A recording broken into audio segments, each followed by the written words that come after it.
You're the birthday, you're the birthday, you're the birthday, boy or girl. If you know, you know. It's season 3 of The Simpsons, and yeah, the podcast turns 13 today. And we'll talk a little bit more about that in a moment. Need to start plugging this hard. The next live recording of the podcast will be Saturday, April 18th at 1 p.m. at Gratitude Brewing in Eugene, Oregon, with the mighty Lydia Yuknovich. We do this in partnership with the Northwest Review and the World. It should be a rockin' event, and if you're in Eugene or the surrounding areas, find the RSVP link in the show notes or on my various social platforms to reserve a free ticket. It's like an Eventbrite thing, and we're doing RSVPs. You're like buying a free ticket, but it's just to give us a head count, because I suspect that this one will be bigger than normal, and we want to give Gratitude a heads up. They might need to hire an extra hand to hand out all those frothy beers. Hey, CNFers, last call. This podcast shares a promotional sponsorship with the 2026 Power of Narrative Conference taking place March 27th and 28th in lovely Boston, Massachusetts. This year's keynote speakers include Ken Burns, Patrick Radden-Keefe, that J. Crew model, Angela Patton and Natalie Ray, Sarah Stillman, and Asma Khalid. There's a handful of CNF Pod alums on the total roster, like Rana Nator and Louisa Thomas, so you're going to really want to take advantage. If you use the promo code Narrative20 at checkout, you get 20% off your fee. That's some serious cheddar. Visit combeyond.bu.edu to register. The slogan is as follows: repairing, restoring, reconnecting through true storytelling. I dig it. Well, I added the I dig it. People like to tell their story, and people like to be heard. And in general, people like to talk about the high water marks in their life, or sometimes the low water marks in their life.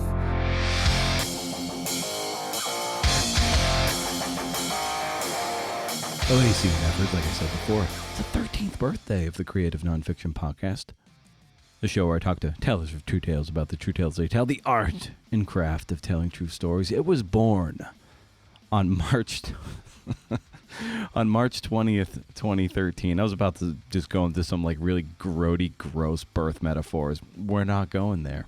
We're not touching that imagery at all. And look at it now, 13. I think it's ready for the talk about the birds and the bees. Maybe its voice is changing, and perhaps it needs to learn how to shave that little shadow on the upper lip. For Christmas, when I turned 14, my dad got me this Panasonic electric razor to take care of the upper lip shadow. He thought it was funny. I didn't. I was embarrassed. What 14-year-old wants an electric razor for Christmas?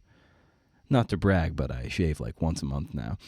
I'm Brendan O'Mara, your host for the show for 13 years and counting. Today we have Keith O'Brien, author of 5 books, including his latest book, Heartland, A Forgotten Place, An Impossible Dream, and the Miracle of, wait for it, Larry Bird. It's published by Atria Books. It's a lean, propulsive biography framed as an origin story of Larry Bird before he went on to the NBA, to later become one of the 10 best players in the history of the game, fundamentally changing the National Basketball Association. A little more about Keith in a second. Show notes and all sorts of junk can be found at brendanomera.com. Hey. You may also elect to subscribe to the wildly popular Substack Pitch Club, where I invite primarily writers to share a winning pitch or query and have them audio annotate their reasoning throughout. So you read a little, you listen a little, and you learn a lot. With issue 10 of Pitch Club, the most recent one as of this recording, I put the transcripts of each audio clip in its own little footnote, its own little patisserie of text. So if you can't listen for whatever reason, you can still read the insight. I aim to serve, even if it kills me. And Amaris Castillo, I believe I'm pronouncing her first name right, of Pointer Institute, she wrote a nice little feature over at pointer.org. Check it out. I'll link to it in newsletters and on Instagram at Creative Nonfiction Podcast if you want to check it out. It's a nice little feature to give a little press to Pitch Club. I had to pitch Pitch Club to Pointer. And I asked, and a little shout out here, I guess, to Pete Croato, who put me in touch with the editor that he knew at Pointer, and I pitched Pitch Club to that editor, and that editor assigned Amaris to write the story. I mean, you see, it's all pitching, man. It's all pitching. Keith is a New York Times bestselling author of Outside Shot, Fly Girls, Paradise Falls, Charlie Hustle, which won the PEN America Award for biography, and now Heartland. You can learn more about Keith at keithob.com and follow him on the old gram at O'Brien Story. This book has been crushing it out there. His events have been overflowing. He's done events with like Chad Finn and Bob Ryan. He launched the book in Terre Haute, Indiana, and all the people there where Larry Bird went to college, and the economy that I think it brings in something like $7 million a year. The fact that like Larry Bird's, the myth around Larry Bird in that area of Indiana is fundamental to the economy of that region. And it's pretty cool. Where he went to Indiana State and made a name for himself, it being March Madness and all. I believe the Magic Johnson, Larry Bird, Michigan State, Indiana State final is still like the highest rated or the largest viewership of any NCAA tournament game in history, and likely will never be surpassed. So in this episode, we talk about the dispiriting change we're seeing in sports journalism. He wrote a great piece in The Atlantic for that I'll link up as I see fit. Finding the people who shape the people, sitting under the prism of history, writing an origin story, his favorite part of this job, and how writing a book is like a miracle every time you finish, no matter how many times you've done this. Lots of great stuff to chew on, and that's just the tip of the iceberg, man. Parting shot deals with the podcast's 13th birthday. I thought I'd do something like 13 lessons from 13 years, but I don't know. That seemed kind of silly, and well, what am I supposed to do next year and the year after? In any case, there will be birthday cake, okay? Here's Keith. Riff.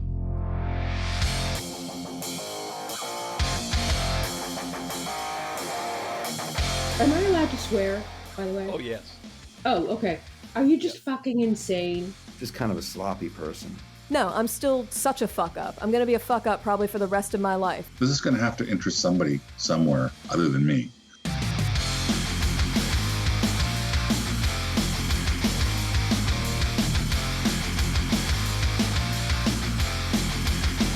Roller coaster, but those first 3 nights, just amazing crowds in Indiana. And the first night, we launched the book in Terre Haute, which is obviously the center of where things happen. We were at the convention center about, 100 yards from the arena where Larry Bird played in college. And 9 members of that Miracle Indiana State team and the head coach, Bill Hodges, all came in for it. And we were on the stage in conversation. It was incredible. Oh, that's awesome. Yeah, and having Bill Hodges there and everything, I'm reminded, and we'll probably pull on this thread a little later too, but when I did my Prefontaine biography, that came out last year, I was so surprised that one of Pre's coaches from high school was still alive. Phil Persian, his distance coach from high school, and he lives in Boise, Idaho, and the fact that he's one of the guys who had his hands on the horse, who was very instrumental, and the fact that he's still alive and still had like great memories and was so crucial to his development, and similarly Bill Hodges was so crucial to the recruiting of Bird and the cultivating of his talent and getting him in the best position to succeed. It's amazing that those voices are still here, and you can give platform and give voice to them. I mean, it's incredible, right? It's one of the reasons why, I don't know about you, but I feel an urgency at times to projects that I'm working on, because listen, time is short for us all. But when you get into your 80s, it is especially short. Yeah, I was really lucky to get to interview Bill Hodges. Hours and hours of interviews with Bill on the phone and in his home and outside of Charlotte, North Carolina. And interestingly, Larry Bird's high school mentor is also still alive, a man named Jim Jones. And I was able to interview him as well, among obviously many others. But yeah, those people who shaped the people are often more important than the person. You know what I mean? The subject, because they have insight into this young person that they were working with. It's crucial. Absolutely. Yeah, and I get you. I totally feel you on that urgency. I know because Prefontaine died 50 years ago, and so we would have just turned 75 this past January. So you realize all his peers are in their mid to late 70s. Anyone who might have been instrumental in his development, certainly in their 80s. So some people I called, and then like quite literally like a month later, like one guy passed away. And I was like so grateful to be able to capture them. But yeah, you run into this like, oh my God, like if you have them lined up for an interview, you better get as much as you can out of that, because there's no guarantee of that follow up that we so often crave. It's, I mean, sadly, so true. And it actually happened with me on this project. There was a crucial character, smaller role, but one of those characters who sees and hears everything. The team manager on the 1978-79 Indiana State team was a man named Rick Shaw, and Rick Shaw was, he's relatively young. He's Larry's age. He's in his late 60s. But he sadly got sick last year, cancer. And, I did 3 interviews with him. The last one was Rick was in the hospital, and sadly he did not live to see the book come out, which is devastating. Yeah, it's a big reality of doing biography on these historic figures, especially when the primes of their stories are in like say the 70s and now cresting into the 80s too. So yeah, but it's amazing what you were able to pull off with Heartland, and we'll definitely get into that in more detail. But I figure a good on ramp, well, actually kind of already starting to ease up to speed on the freeway. But I'd love to get a sense, Keith, of some of the inspirations you turn to, when you're looking to just get some inspiration into the gas tank for your writing. I've been getting into trying to read more short fiction, just as a means of how are these people economically telling a good story. It's especially good for like magazine writing. But I wonder for you, just what do you turn to for inspiration when you might be a little bit stuck? I do something similar. I do like to read fiction when I'm writing nonfiction. When I'm not writing nonfiction, like when I'm in between projects or just reporting something, that's a time where I'll read nonfiction. I used to read exclusively nonfiction, but I learned that like when I'm in the writing, it actually is helpful not to be reading something like that. And so I do like reading novels. I'm one of those people who returns to reading things that I know I like, whether it's a book or even just a story. I'll return to reading that as a way of inspiration, almost like a way of cleansing the palate and reminding me, of what I'm trying to do anyway. Yeah. What are some of those titles, be it a magazine story or a book that you like to return to? Great question. I have on my shelf at home the anthology of like the greatest sports writing of the 20th century that David Halberstam edited. I have the 100 best short stories of the 20th century. I think about the stuff that David Halberstam did in particular. One book I bought years ago is a book of his reporting from Vietnam. He's a young man. This is the late 60s, early 70s. He's at the top of his game and he's about to jump off into all those books he's going to write. And those stories are nice and short, and I'll turn to those on a regular basis. Oh, that's great. Yeah, and Glenn Stout, who's instrumental to the best American sports writing in now kind of in the background of years best sports writing now. But he had when I've spoken to him in the past, he has this thing like if you're kind of struggling getting into a story or something, and I think it's just a good exercise in general, instead of picking up your phone, like pick up a volume of best American sports writing and just shotgun leads. Just look at the leads. How are they getting into these stories? And you shotgun kickers too, but especially leads, and just get them into your bloodstream. And it's such a great exercise.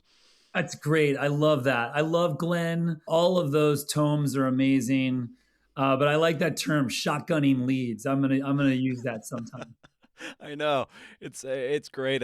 I've been trying to put like a volume of that near where my phone typically is. So instead of when I'm tempted to pick up the phone, I'll just grab the book and be like, oh, this is a better way to spend 1 to 2 minutes or 2 to 3 minutes, I and mean, yeah. yeah, far more nourishing. Can we talk about how hard it is to write in the era of the phone sitting right there and your internet web browser sitting right there. Big You time. know, when you hit that snag, it's like you have to resist every temptation within your body to turn to your phone or open a different page on the web browser. It is, it's a challenge. It's a challenge. Big time. The piece that you wrote for The Atlantic around the time that Charlie Hustle came out about sports journalism, like we'll miss it when it's gone. And we're seeing the erosion of that to this day. And we are going to miss it when it's gone. And it just, how do you evaluate just the sports journalism landscape, just at the moment, but, how we're going to miss it, especially in this age of really the sanitized docuseries? I mean, you're so right. And the sanitized docuseries, by the way, where the subject has full editorial control over the product, is making work like I do, like you do, like others who come on this podcast do, a lot harder to do because everybody wants to have full control, and nobody is willing to sit under the prism of history anymore. I'm very worried about where we're headed in the sports journalism ecosystem. We're living in a time where sports gambling has proliferated to levels that no one anticipated, even after they, legalized gambling 8 years ago. We live in a time of scandal after scandal, and we live in a time when people like me and you and others out there have less and less access to the athletes themselves. And it was flawed before, in the 70s. At that time, the reporters had too much access. They were buddy with the athletes. They were going out and drinking with them at night, carousing with them. They were too close, and we didn't know our heroes because they didn't tell us what we didn't want to know. But now we've swung in a completely other direction where there are just walls and fortresses around the locker rooms. And, I understand it. Sports has become a multi-billion dollar industry, one of our largest industries. People are drawn to sports because of the story, It's not about the box score. Right. It's not about the final score. It is about the story. And, if we get to a place where the best storytellers don't have the ability to tell the great stories because they don't have the access to do so, or simply don't have the resources to do so, or the people in the locker room to do so, then it's bad for us all. Yeah, and on the one hand, I can almost understand why, especially high-profile athletes, wouldn't want to subject themselves to the scrutiny of a journalist to kind of root around in their lives and then tell that story through that writer's point of view, when now they have so many tools at their disposal to control that narrative and their brand. It's like I can empathize with it, but hopefully a wise viewer or a wise reader realizes they're not getting the whole story, and a story in the hands of someone like yourself, Ian O'Connor, Miran Fader, Jeff Pearlman, getting to things that might be a little uglier really illustrate the human condition and make them all the more relatable, and in the end I feel more likable. Yeah, I agree. And I agree with you 100%. I think the discerning reader knows, what they're getting. The discerning reader knows if what they're getting is a package story, with the corners rounded off, or the real story, good, bad, and ugly. On my book on Pete Rose, Charlie Hustle, Pete sat with me for 27 hours of recorded interviews. Wow. And I got to him not through his agent. I got to him through back channels, through his friends. I was doing reporting. I was in Cincinnati, getting to know people, my hometown, building connections. I got the introduction and I was in. And it was only after his agent learned that I was in that I lost that access. I don't know why I lost that access, but it was only after the agent learned. And it is just a shame because, listen, the Pete Rose story is as ugly as a story gets, for a modern athlete, let's just say. Yeah. He's got it all, the good and the bad and the ugly, the lies, the scandal, everything. But, I wanted to write that story straight down the middle.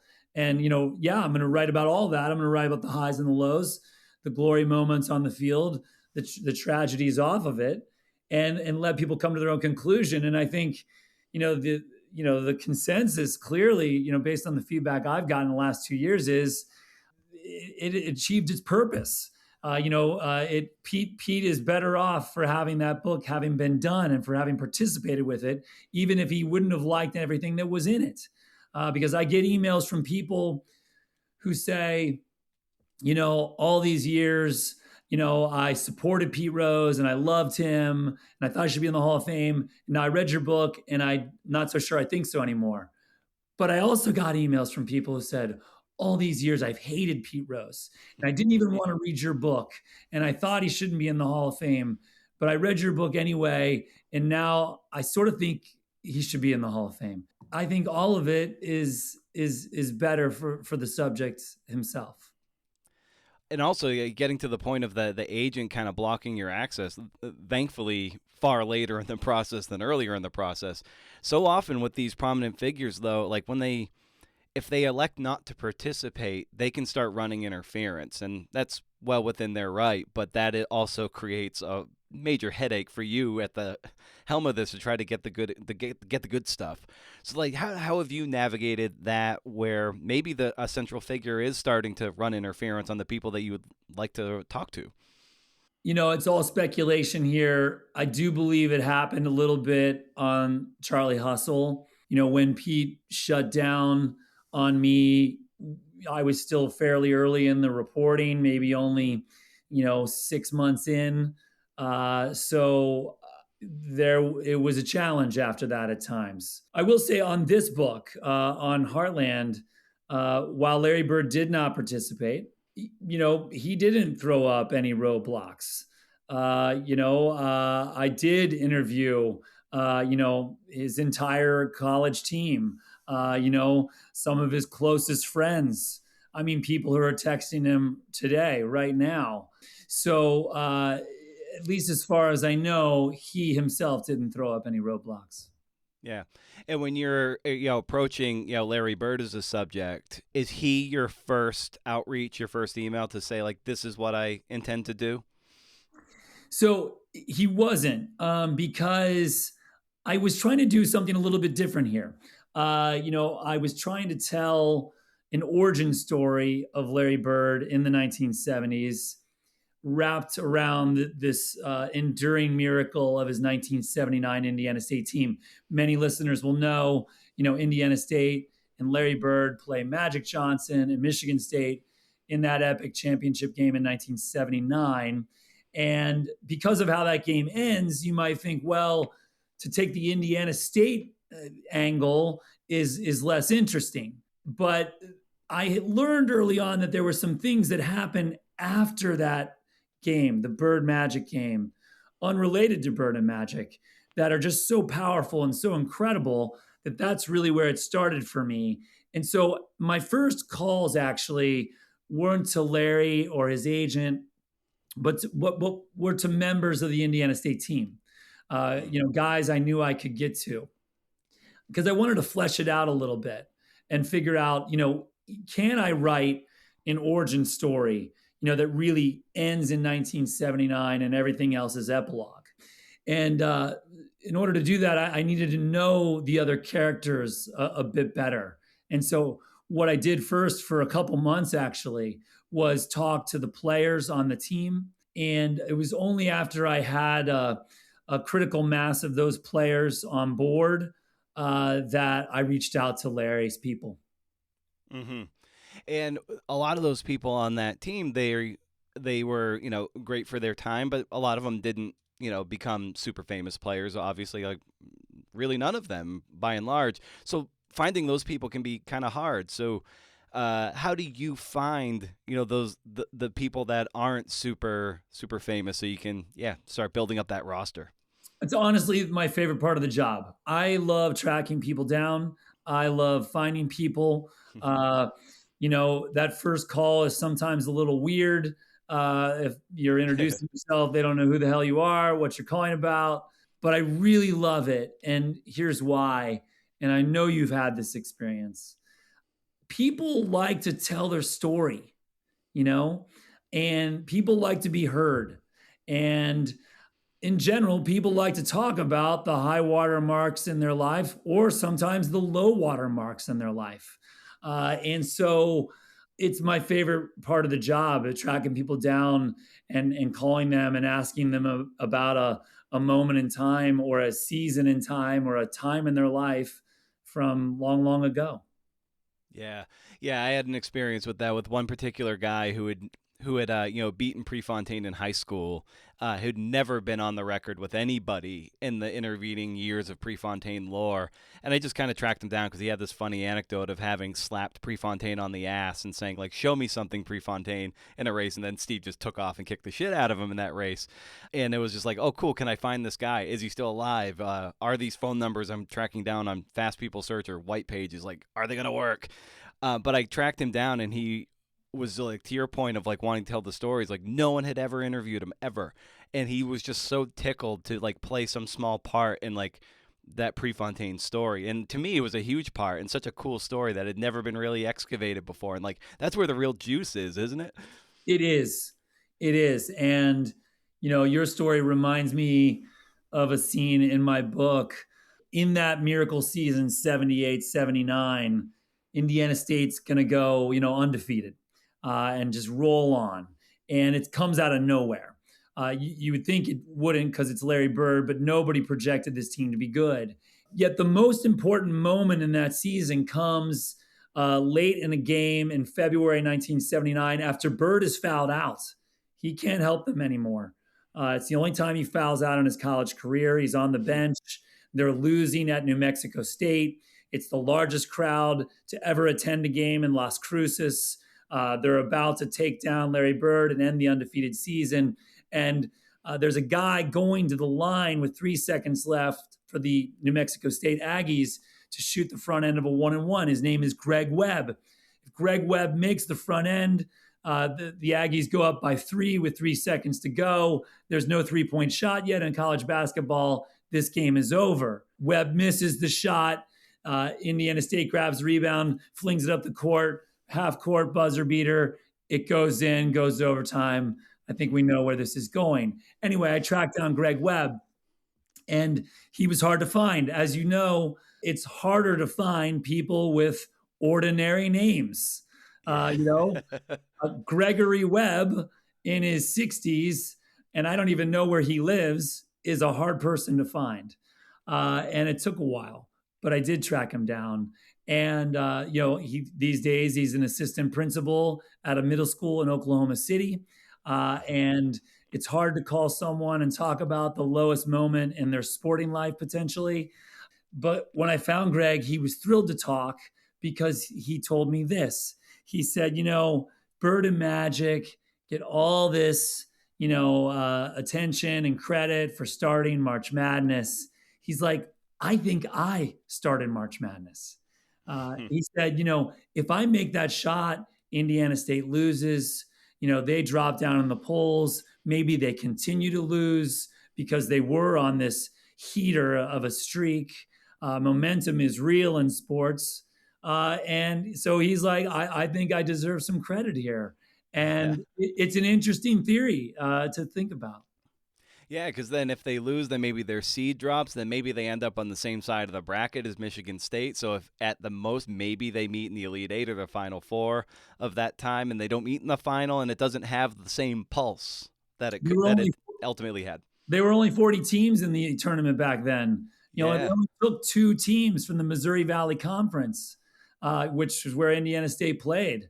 You know, if Indiana State loses 5 games, 6 games down the stretch after losing one, they could have missed the tournament. That's what it was like back then. You know, these days we wring our hands over a 16-13 team, you know, that had some good wins against quality opponents, and maybe they should be in. I mean, back in the day, you could go 23-8 and not win your conference and miss the tournament, and that was that. And also, as you take on the subject of Larry Bird and this kind of like Larry Bird Begins, like a Batman Begins or kind of origin story, I love that framing of. I love the framing of the book that it does essentially end in '79 for the purposes of this narrative. But when you're looking to sell the book in proposal form or even just elevator pitch form, and it's Larry Bird, and you're gonna be like, well, what new can be said? That's always the thing. You know, what hasn't been said that you can excavate. So what was when you decide to take it on, what is the kind of sales pitch, if you will, to say something new about the Larry Bird story? Yeah, I mean, anyone who's sold a book or tried to sell a book, that's the question that people ask. Why will this sell? What can you say that's new here? By the time I had a proposal ready, I knew that I had fresh material here about Larry Bird's childhood and upbringing and early days in Terre Haute that, had never seen the light of day before. Anytime people have come to this story, they always do the bird magic thing, the bird magic narrative. And I totally understand as a storyteller why that's a compelling way to do it. But when you do it that way, you leave lots of great material on the cutting room floor of both men. And so, I think among other things, notably in this book, there's a portrait of Larry Bird's father that we've never seen before. Larry Bird's father plays an important role in Larry's life, as a father would do in the life of any child, of any character, any protagonist, but in particular because Larry's father is troubled and will die tragically, at a point in time where Larry is almost himself slipping away. So it was really important for me to develop Joey Bird as a person, on the pages of the book, and I did have material that I knew I would be able to do that.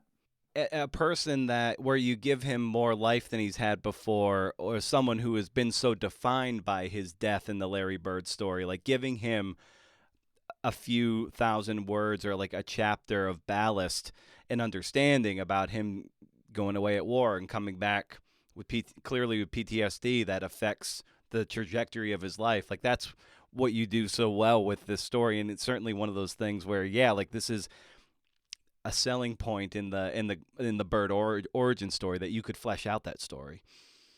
Well, and in order to do that too, I had to unearth Joey Bird's military records. I really wanted to know, was that PTSD story true? I think over the years as a journalist, often there are cases of what are known as stolen valor. Someone says, "Oh, I fought here and this happened to me, and now that's why this is happening to me now." And I'm not suggesting that I thought that was happening with Larry Bird's father, but I wanted to know, is that PTSD story true? Is it possible? And so I did spend a good bit of time tracking down those military records. And initially, when I got the World War II records, it was clear that maybe there was no foundation for that there. Larry Bird's father does serve in World War II, but he's not in a combat position. He's like a messman, below decks, serving food essentially. But when I got the batch of records on Korea, it was a different story. Joey Bird had served at the front in the winter of 1950-51 in North and South Korea, north of Seoul, a bloody and terrible winter where, the U.S. forces are having to retreat under pressure, dead bodies in the snow. It was rough. And then, the other thing I did, and I know you do this too when you do your work, you got to live in those newspaper archives. And and some of these archives aren't digitized, right? They're just in those big fat books, or they're in microfilm. And sometimes you have to go through those page by page, because it was only in doing that I found this incredible little nugget of a first person dispatch that Joey Bird wrote home from Korea, recounting that winter, that ran on the front page of the Springs Valley Herald in French Lick, Indiana. That's a newspaper you only find in French Lick. It's a newspaper that is not digitized. You literally have to spin through it hand by hand. Take me to the feeling of finding that. How did you light up? I mean, it wasn't even microfilm. It was a giant book. It was like 1951, page by page, the actual newspaper weathered and yellowed in this big binder. I mean, my first reaction was, my eyes must be deceiving me. This I must have misread who wrote this. I must have checked it 4 times, and then I started reading. It was incredible. Yeah, it's something else. And for anyone out there doing this kind of research with things so Googleable and searchable, and newspapers.com being such an amazing resource, but if you can lean into the friction of the microfilm, these things that aren't digitized, in this day and age, you are going to find things that other people are unwilling to find, be it for resources or time or attention. But when you do, you are like leveling up to something that people just don't do anymore. Agreed. Yeah, you gotta put in the time. There's no substitute for just living in the archives. Totally agree. Yeah. And so, Bird is kind of floundering, a little bit. He's clearly showing an aptitude, but he's just as comfortable, just withdrawing from, say, Indiana, and then maybe spending his time on the garbage truck working for the city. It just take us to the headspace of Larry at this particular moment in his life. I think one thing to know before we get to that moment is that Larry didn't dream of, playing college basketball. He didn't dream of playing in the NBA. That wasn't his goal. All he really dreamt about as a boy in French Lick, Indiana in the early 1970s was maybe being as good as his older brother, Mark, who I've met on a couple of occasions. And Mark was known as, the best shooter from 15 foot and in French Lick in the 70s. He was a star on the Springs Valley High School team, and Larry just wanted to be as good as Mark, and that was it. And so when he gets to Indiana and faces adversity there, he's willing to throw it away because, as he'll recount later, what's the point in doing it if it's not making me happy? It wasn't what he wanted anyway. The adversity that Bird faces at Indiana, I think is, multi-layered. He feels poor there. He feels alone there. He feels unseen there. That's a really good Hoosiers basketball team there. They don't care about this guy, Larry Bird, and they make it known to him that they don't care who he is. And for all those reasons, he goes home. And when he does go home, I think it's even darker than him getting the job on the garbage truck. I mean, that is like a line that people know because it's so fantastic. It's so amazing. It's so ridiculous. But he goes home, he enrolls in vocational school. He briefly plays on the basketball team there. Then he drops out from there. And then he gets the job at the street department where, among other things, he collects the trash. Then amid all of that, his father fully unravels, tragedy on the doorstep of the Bird family. And then, by March 1975, Larry Bird is playing effectively pickup basketball in the Industrial League in rural Indiana, teams sponsored by taverns and liquor stores, guys play in the league who have day jobs and wives and kids. I mean, it's over. It's this close to being over. Yeah, there's such, and at the very end of part one, it's such like Goodwill Hunting vibes. Like, Bird's working for the city. He's like, wasting his talents. That Bird is wasting his life at that point. And it reminds me of that awesome scene in Goodwill Hunting towards the end where like Ben Affleck tells him like, basically like, you think you need to get out of town to like help you, but he's like fuck you. It's like, you got to get out of town because of me, because you're sitting on that winning lottery ticket and you're just spitting in our faces. And I really just felt that pulse at that moment. Yeah, I love that scene too.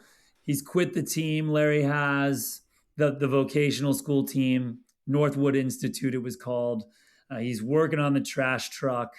And these guys at Northwood Institute he used to play with are right there in town, seeing him drive by on the truck and wondering why.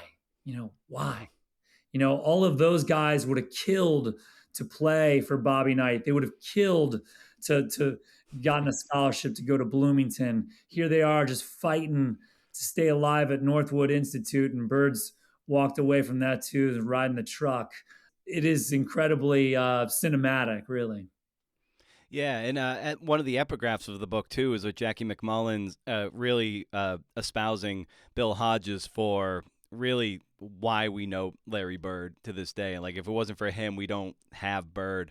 How instrumental was Hodges to the origin story of Larry? I think Bill Hodges is crucial.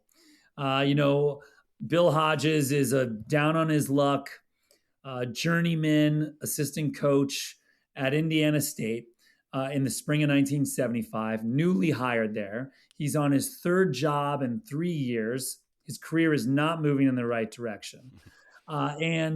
He takes a chance and goes down to French Lick searching for Larry.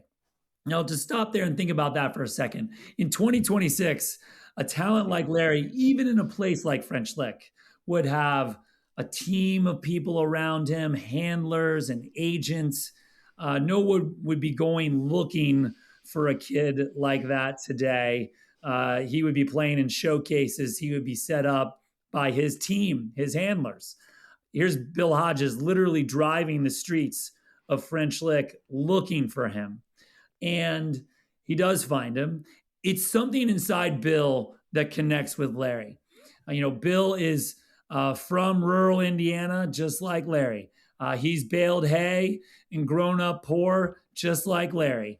He knows what it's like to be overlooked and slighted. He's stubborn, just like Larry. And, it is that connection between these two that really, I think, does pull Larry Bird back from the brink, coaxes him to enroll at Indiana State. And then, once he's at Indiana State in the summer of 75, staring down the barrel of a full transfer year sitting out, Bill Hodges does things for Larry that Bobby Knight never did. He builds a sort of safe place for Larry. Initially, he allows him to stay in his basement of his house on Ohio Street in Terre Haute, charging him rent, to cover their NCAA basis. He helps get Larry a job, puts money in his pocket, through that job. Make sure he can make it through that year. And that year, by the way, was tough for Larry. He nearly walks away again during that year because he was so frustrated that he could not play. Yeah. Yeah. And speaking of Hodges, too, you write at one point that Hodges was turning 32 that March, 3 years younger than Bobby Knight and the same age as Dave Bliss, who's an assistant with Bobby Knight, with almost nothing to show for all his years of sacrifices. And in that one sentence, I just relate to it as a writer, too. Like when you're starting to, you're spinning your tires and then you're looking over someone who's like a peer who's not that much older than you or even younger, and they're like on this rocket ship and you're like, what the hell am I doing here? Like, why can't I get some of that traction? And I could really relate to that sentence. Right. Because and Bill was good at his job too. He wasn't known necessarily as a great X's and O's coach at that time, but he was known as a great recruiter. Bill was personable. He could connect with rural kids in particular, rural kids in Indiana. He knew the state well. If Bill could get into the living room, he could convince you to come there. And I appreciate you pointing out that line. That means a lot. And also, in terms of the cast of characters you're dealing with, are the two-headed monster of the McKees, who are like the PR department at Indiana State, and they are so instrumental in building up Larry Bird as a draw. So, just what was it like interacting with them, and how instrumental they were too to Larry's development as an icon?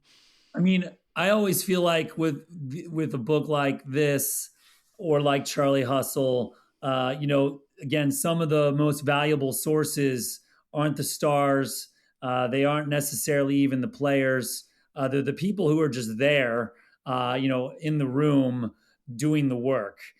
Nobody works harder at a university than the sports information directors. The people who are keeping the trains running on time, getting the team on the bus, getting the media set up, setting up the interview. I mean, they're behind the scenes making the sausage, really. And so, yeah, I spent a lot of time talking with Ed McKee, who was the sports information director at Indiana State in the 70s, and his assistant, Craig McKee, who was a student intern, same age as Larry, working for Ed. Their interviews were crucial. And Craig, who was, again, just a student, was cognizant at the time that what he was living through was historical. What he was living through mattered and might be significant and might be momentous later. And so he was actually taking notes, keeping effectively a journal of that time, which he shared with me. And too, like, memory is great. But when you have a diary or a journal where someone is writing about it at the moment, that is a crystal clear memory, that is just so valuable. Craig's wasn't even, the only journal that I was able to utilize here, but I do love using diaries and journals if they ever exist. Yeah, those are truly the gold. Like, I remember Phil Persian, that coach I was telling you about, he still had in the 3-ring binders the distance training logs of all those teams. Pre's pages got torn out by somebody else who didn't respect him, but there was enough there too where there were workouts and certain notes, like it was raining or too snowy to train, but they would have their goal paces and their date paces for that day. And like, when you burrow into the context of those goal paces, you could see in Prefontaine's case, you could see he's going for the national high school record in the 2-mile. It's just like, but like, once you know the context and you see it in the books and that they're gunning for it, it brings it to life in a way that, the few things can. And so these things are invaluable, and it's just, you're just so grateful that people hang on to these things and then they're willing to share them with you. Well, right, because then when you get a log like yours, you've got a date.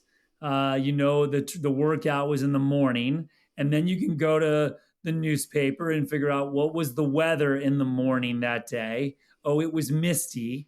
Okay. And you can start to paint a more 3-dimensional picture all off of one little data point, one little document.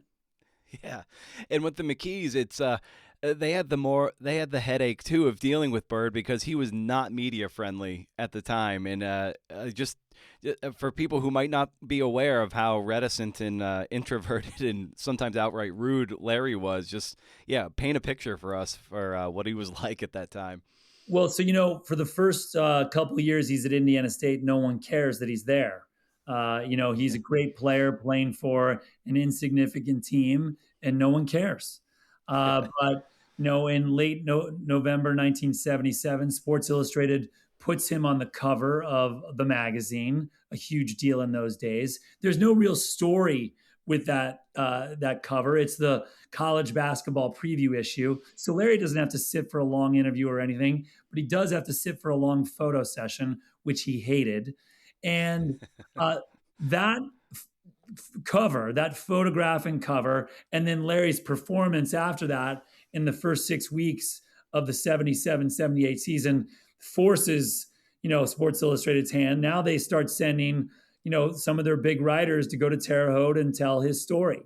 And it's the first ones to show up, and it doesn't go well. And it won't go well for the next year and a half.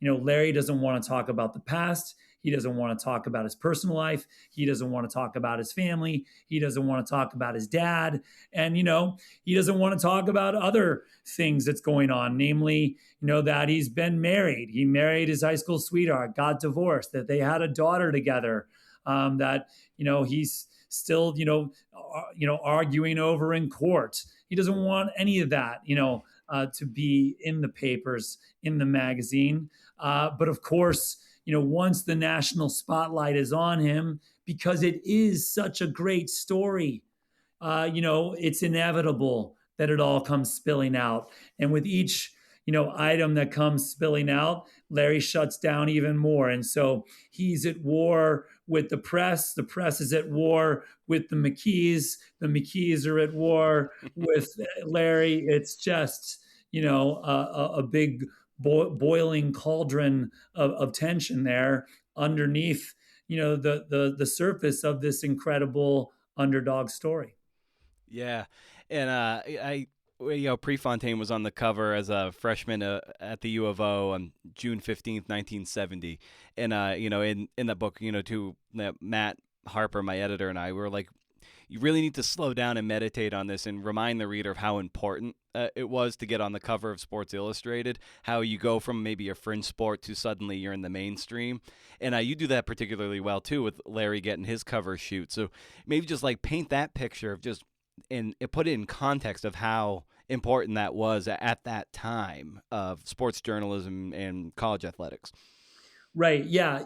Great point. I mean, narratively speaking, it is important to know when to pull back and take a beat and, expand on something just a little, even if it's just a paragraph, not to belabor it. I agree. That's the Sports Illustrated is a moment where you need to do that because Sports Illustrated has lost all of its cultural relevance today. I know it still exists, but not anything close to what it used to be. At the time in the 1970s and certainly by the 1980s, Sports Illustrated's like, The Tonight Show and 60 Minutes and Nightline, wrapped into one for sports. It was everything. So to be on the cover of Sports Illustrated for these guys, for Prefontaine, for Larry Bird, for Magic Johnson, for Pete Rose, that was something they aspired to do. They dreamed about doing. At least most of them did. Larry did not. Like I said, he did not want to go to that photo shoot. He did not want to be there that day. I, interviewed everyone who was at that photo shoot, aside from Larry himself. And, everybody said that Larry was just detached. He was just like floating away. He was just a guy who was there while they were all doing what they were trying to do. And in fact, Larry's detachment, made the photographer's job harder. He struggled to get the shot he wanted because Larry couldn't seem to do or didn't want to do what the photographer wanted. Yeah. Well, and so much of maybe the difficult nature of Larry at that time, like he was taking swings at fans in the stands if they stormed the court. Like he connected with other fans, like physically it was fighting, and like you said, he's difficult with the media. And in what ways, just if he was a black player, he'd be eviscerated. He might not even have a career after this. So in what way did like Larry's whiteness really shield him from so much of that criticism? It was a huge deal. His race did protect him. A black star in the 1970s wouldn't have gotten away with treating the press the way that Larry did. A black star in the 1970s wouldn't have gotten away with throwing punches at fans. Larry does it twice in 10 months. He absolutely cold cocks a fan at Rutgers on the floor in March 1978. Leaves this guy bloodied on the floor. There's varying accounts of this chaotic scene fans have stormed the court as Rutgers has eliminated Indiana State in the NIT. Some accounts suggest that the fan touched Larry or jumped on his back. Others say he just taunted him. What's clear is that, Larry just strikes him straight in the face. The news is completely buried in the Indiana papers. The New York papers make a little thing of it. They do, but it immediately dies and is gone. The Indiana papers, it's like it doesn't happen at all. Never happened. And I talked to almost 24 players who were on the floor that day. The black players in particular at Rutgers told me, that if they had done that, that it would have been a massive story. And here, Larry Bird gets away with it and then does it again, 10 months later during a game in the stands at New Mexico State in Las Cruces. I do think that the story is different, if Larry is a black player. Yeah. And early in the book, right in the introduction, actually, you're right. It's a narrative that's almost impossible to imagine today in an era when college basketball players jump from school to school, leave through the portal in mid-March, play for the highest bidder, chase lucrative deals funded with NIL, and live on campus as millionaires, cash in, check out, and rarely stay in one place long enough to leave any legacy at all. And that speaks to certainly the change that's happened over the last 50 years or so, but it also gets into a sense of some of the world building that you were able to accomplish here to try to take us back to an era of before all of the stuff that we take for granted. So it just take us to, the work that you did to build the world that we inhabit in these 285 pages or so. Yeah, good question. I mean, so that passage that you just read is from the preface or the introduction of the book. I think a preface or an introduction, whatever your first 3 pages are, is everything. I will rewrite that 10 times, 12 times, whatever. Yeah. There were completely alternative versions of that introduction that exist on my laptop somewhere. But it is important in those first few pages to build that world. And, I wanted to, stay in the 70s in this story, but also remind, people who are reading it now, of the chaos we see outside our door, outside our windows, on our TV screens, on our Twitter page, on our Instagram. I think, for me, speaking now as a sports fan, I think the system we had before was flawed. It was wrong that the NCAA and major college programs could benefit and profit off the backs of amateur athletes for decades, give them nothing, churning them up and eating them up in the process. But this process, currently, this system also seems flawed and feels in need of guardrails and transparency. And so I wanted to nod to that in the introduction while remaining in the 70s. And I do think, the bulk of this book really does take place really in Indiana, in rural gyms, in Terre Haute. That's the world, that I have hopefully built here. Yeah. Yeah. And that's always fun too in biography is that, we sometimes associate world building with fantasy and stuff like that. But biography, there's so much world building too, because you're transporting to different eras, hopefully from a few generations removed, and then being able to inhabit those areas here, rural Indiana in the late 70s. And it takes us to a different place. I think biography done well does that. I think that's really, really fun. And that's kind of the fun of biography is that world building element. I just enjoy that. And I love reading it like what you've done here. I love world building too.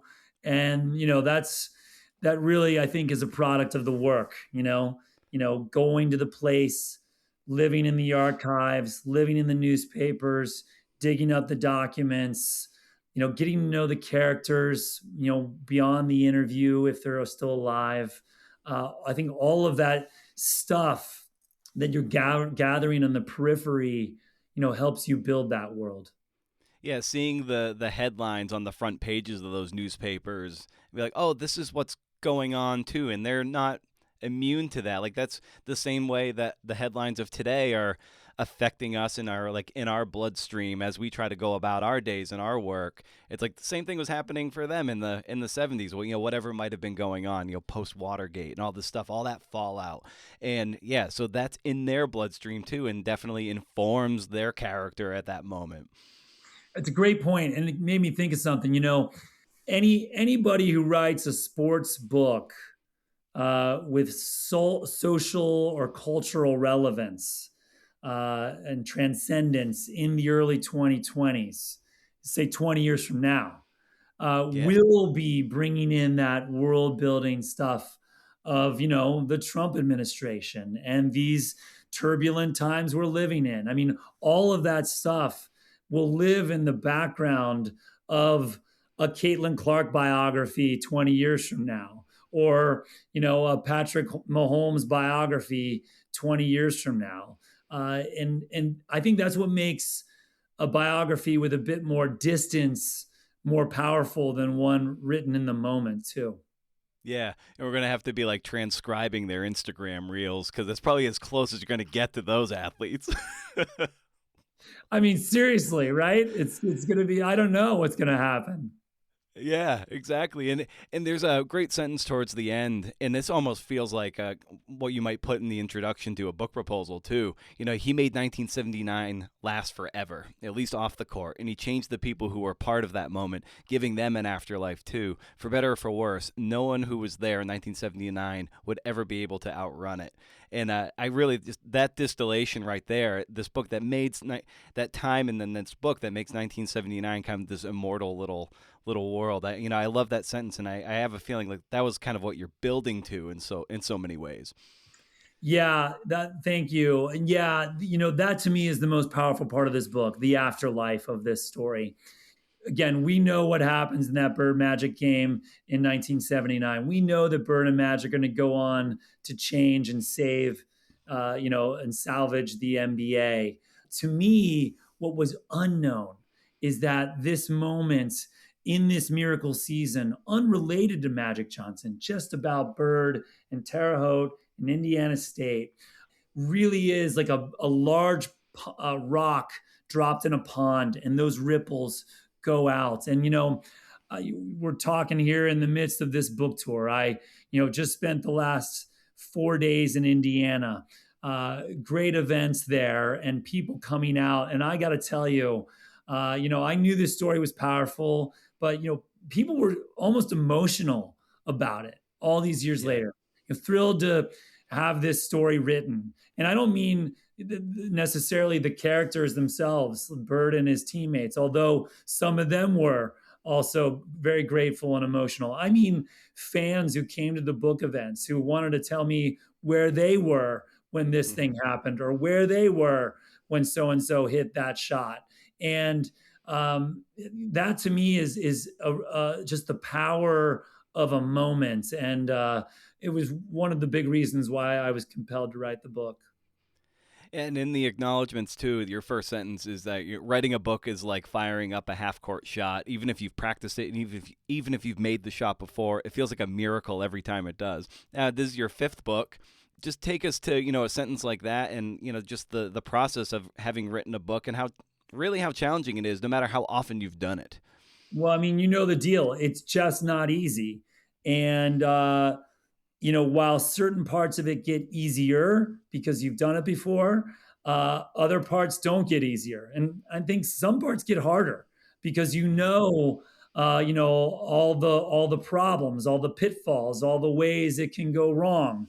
And so it is, I think, a miracle every time. It takes so many people as well, your whole family pays a price for the book you're writing. Your whole support network is needed to help make this come to life, and certainly your publishing team. So it is just a Herculean effort, and I know you know that too. Well, Keith, It's just so great to, read the book and talk to you about it and everything. And I've just got one more question for you, and it's how I like to land these podcasts. In the end, is just asking the guest for a recommendation of some kind for the listeners. And that's just like anything you're finding fun and entertaining that you want to share with them. So I would just extend that to you as we bring our conversation down for a landing. Well, I mentioned before that I often read fiction, when I'm coming out of a nonfiction project or in the midst of one. I'm reading reading a fiction book right now, a novel. I'm reading Ben Markovitz's The Rest of Our Lives. It's sort of a empty nester, middle-aged, coming of age story, and I'm really enjoying it. Oh, fantastic. Well, Keith, this was such a joy to talk to you about this book, and I hope it's the first of many conversations going forward. So I just wish you continued success with Heartland and everything, and your backlist, and just with Heartland as you go forward on this tour. So thank you so much. Oh, Brendan, thank you, man. Love your podcast and love what you do.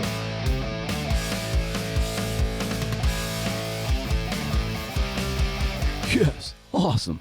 Thanks to Keith for coming on the show to talk biography and Larry Bird. Great talk. Remember, this is basically your last call. It's not basically. It is your last call to sign up for Power of Narrative Conference in Boston using that Narrative 20 discount code. It goes bye-bye after this because the conference goes bye-bye until 2027. So visit combeyond.bu.edu and secure your spot and save some sick burrito money. And isn't it cool that today is the podcast's 13th birthday, March 20th. I don't know when the next time it'll actually land on a Friday again, but that's pretty wild. It might be 6 or 7 years from now. Who knows? And that'll be, 20 years? And, I mean, roughly, I don't have a calendar in front of me extending into the 6 or 7 years, but let's just ballpark it. I'll be in my 50s by then. Will we be podcasting from the moon? As always, if you want to get better at pitching, you can subscribe to Pitch Club over at Substack. Or if you just want some random ephemera from the CNF Pod Extended Universes, there's the Rage Against the Algorithm newsletter. Both embed forms are at brendanmayer.com. If you had to choose one of the newsletters, you'd be like, dude, I have so much email. Fuck you. Who the fuck do you think you are? I'd say go with Pitch Club. Yeah, knowing this audience. Because I think this audience wants to be published, wants more publishing credits, and you do that by pitching by and large. So the podcast turns 13 today, March 20th, 2026. The first episode with Susan Kushner-Resnick aired on March 20th, 2013. Let's see. I would have been living in upstate New York in Boston Lake. I lived in Boston Spa when I first moved to upstate New York, but I was in Boston Lake at that time. I would have been 32 years old, 32 and a half.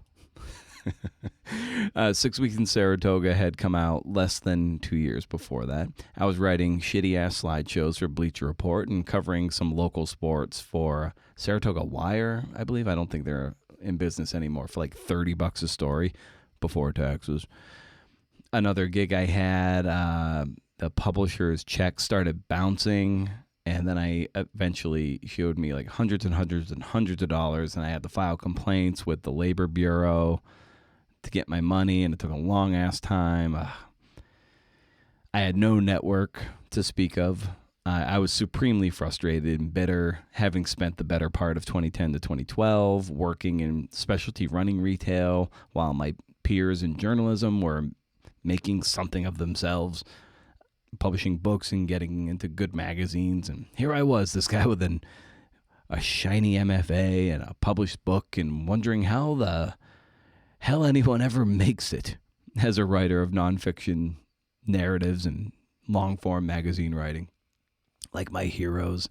And it seemed many of the people my age were appearing in the pages of Outside Magazine and GQ and Esquire, and getting anthologized in the Best American Sports Writing, and somehow appearing on these bullshit 30 under 30 lists. What a time to be alive. I was wasting a lot of energy on that comparative shit. Just looking over my shoulder constantly. And if I had just invested half the energy that I was wasting in that comparative shit, I'd probably be, farther down the road, so to speak. And it's no wonder that I was always, scurrying off to find the next menial day job to give me some steady paycheck that make me feel like I was in some way contributing to the household income, even if it set my writing career back 10 years. I mean, not that there is an actual schedule with benchmarks, but I do feel I'm like 10 years behind. I've always been a bit of a late bloomer anyway, but I do feel like I'm 10 years off track. But maybe not. Maybe I'm right where I'm supposed to be. I don't know. We don't know these things until they happen, and then you look back and be like, yeah, it was the way it was always supposed to be. Yeah. Those were the conditions that spawned ye ol' CNF pod. Yeah, my original podcast rig was running Audacity as my DAW, my digital audio workstation. It was a free program. Probably still is. I had that going on my laptop to record, and then I had a landline on speakerphone. I leaned that up against the computer, and I would call the guests and have the computer record them through the phone, and I would lean into close to the computer and the phone, so it was catching my voice and they could hear me through the phone. I didn't get an actual microphone for a while. I wasn't a radio guy. I was just a guy listening to some cool conversations about writing and art in the budding podcast sphere, and knew that nobody was ever going to invite me on their shows. As much as I wanted to have these conversations, I wasn't famous. I had no real body of work to speak of. Not really. And I knew there were legions of writers like me, not famous, but with some ability and ambition, who had insightful things to say, but no platform to say it, because we were all being ignored. Plus, there weren't really that many podcasts at the time. There just weren't. Not like today. When somebody says they're starting a podcast these days, you kind of groan. You're like, oh, okay. And not unlike the days of blogging lore. We're like, oh yeah, I'm starting a blog. And you're like, ugh, okay. Yeah, the long form podcast, like those guys, they started just before me. I didn't know who they were when I started, I swear. But they had a team and an infrastructure in place that allowed them to do the show weekly. They had 3 hosts and people helping behind the scenes, I believe. And when I started, I just did it whenever I felt like it for the first 3 years of the show's run, and then wondered why I had no real audience. I originally thought I'd do something silly, like 13 lessons from 13 years of the podcast, but maybe I'll end up doing a blog post or make it part of next month's newsletter. But one of the many lessons that this show has taught me is that you just got to let time do its thing. I might have, 5,000 subscribers after all these years. And that's not nothing, man. But it's not exactly going to blow your agent's hair back. That 5,000 might even be a little high. It's probably between 4 and 5. But it grows in a sustainable way. If you're even listening this far, you've probably been here for a minute or two. The people who find this show tend to stick around. They realize this show is a little unbalanced. It's a little unhinged. It takes a long time to grow anything. I believe there was a wise Chinese proverb that was like, the best time to start a podcast was 20 years ago, and the second best time is now. Yeah, I think that's how it goes. Don't be fooled by the viral outliers who went from 0 to 100,000 subscribers in a month. Most people who start a podcast and somehow have a big following right away are usually already famous or have a pretty big media company behind them with legions of people behind them to promote it and get it in front of people, and are probably not doing any of the actual labor of putting the show together. I remember when Tim Ferriss, who I stopped listening to years and years ago, but just outgrew it. Plus, he's not a great interviewer for reasons I won't go into here. Maybe he's improved, but I doubt it. I remember he said something like, I'm going to start my podcast with just 6 episodes and see how it goes. But what he failed to mention was that he had millions of readers who were weirdly obsessed with him in a culty kind of way because of his 4-hour workweek empire. So of course his show wasn't going to be a tree falling in the woods with no one to hear it. He made it seem like the average chump starting a show should have a good idea of its trajectory after 6 episodes or something. Hey, maybe 6 years and you have an idea, but 6 episodes? What the fuck? The deck was stacked with 48 aces and 4 wild cards. You know, and CNF Pod is unlike any interview show out there. And that's only because I'm unlike anyone out there. And I guess that's another reason is to just double down on what makes you weird, whatever you're starting. You know, be it a blog or a podcast or a YouTube channel. Like, whatever makes you weird, double down on that shit. You know, this show's closest cousin is WTF with Mark Maron. Sad that he's gone. I mean, he's not gone. The show's gone. Well, it's still there. You know what I mean. I remember when I was well into the run of CNF Pod, and I started at that point listening to Mark more, and it was like I found a kind of kindred spirit. Like, he was expressing the same levels of resentment and crankiness around the craft as I was. But him being a pioneer of the form and 10 million times more famous means people might think that I've been ripping him off. But it's more like we just have similar personalities and worries and anxieties. So naturally, sometimes what we say about our work kind of rhymes. And because he's more famous, it makes me look like I'm copying him. That's what you got to live with. I've had a few people compare me to him on the show, and it always makes me smile. Two come to mind, Maggie Miss and Nick Davidson. They're like, I was like, that's really cool. I take it as a compliment. I think they meant it that way. And I don't know. Think about the last time, when people are like, I just started a podcast, and you kind of groan. I get it. Like, it's just like, ugh. But think about the last time you checked out a new podcast. Like, there's so much inertia to like starting to listen to something new. You're like, do I really want to spend an hour listening to what is most likely an unpolished, unskilled person trying to find their footing? Do I want to give them a year to get better? 2 years? You know, what are they really offering me for spending an hour of my time with them? You know, this is the math we're all doing, be it a listener or an astute podcast host is always doing the math, because you have to balance being, well, entertaining and informative, because you want your listeners to take something away so they can get better at what they do, and inspiring too, and put some fuel in the tank, at least in this genre or sub genre of interview shows. That's how I'm thinking of. That's how I frame it. You know, how many podcasts go unlistened to in your feed because you just don't have the time or the energy? I thought when Longform sunsetted that I'd basically get their audience, since I'm the only nonfiction interview show going now, or if not the only, certainly the longest running one. I was like, all right, get ready, B.O. This is your one shining moment. But I didn't get a bump at all, at all.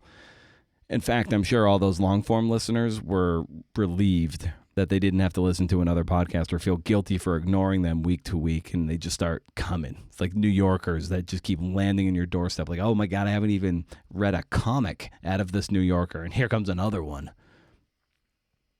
It's kind of like the podcast, like, holy shit, these things they just don't stop, do they? And the podcast itself, it was never, ever, and never will be about making money. It makes about $150 a month from Patreon before skimming off at least a third of that for tax purposes. It's always been about community and making you feel a little less shitty and alone. The show has opened doors for me and will continue to do so, and that's the payment. The platform is the payment, in my opinion. It is a tall tree in a forest of podcasts right now. And it's still growing, and it's evergreen as fuck. So stay wild, CNFers. And if you can't do, interview. See ya.